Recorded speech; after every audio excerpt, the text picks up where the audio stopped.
Hi, my name is Caleb Jackson and I'm a second year prop student here at NIDA. Oh, and this is my portfolio. So my portfolio sort of starts with my most recent projects first. For my NIDA interview, I made this sort of watch especially for the interview. It was based on a childhood favourite Christmas story of mine. So it was something I could sort of talk passionately about during the interview and yeah, something I had a personal connection to. So I sort of went into my process and how I made it, from designing to construction and then to finishing. This is a watch I made for my interview. It's pretty much entirely 3D printed. So it sort of opens up and then I made the clock mechanism inside. Initially I tried to make it like a working clock. That proved to be pretty difficult, so I decided just to have it solely as a prop instead. So all the gears were 3D modelled and then 3D printed.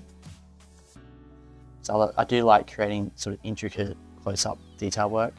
That's sort of where I'm hoping to end up, film, TV and video games. I just think the props are far more intricate, since it's got to be close-up camera work rather than seen from a distance on the stage. Towards the end of the portfolio, you start to get into some of my earlier work, which is mostly work I just completed for fun, as prop making has been a hobby of mine for quite some time. I also included my 3 HSC major works.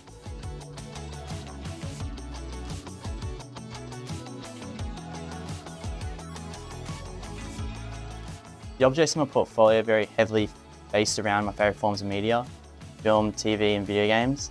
I like to create objects with a high attention to detail, which I think reflects my style of work.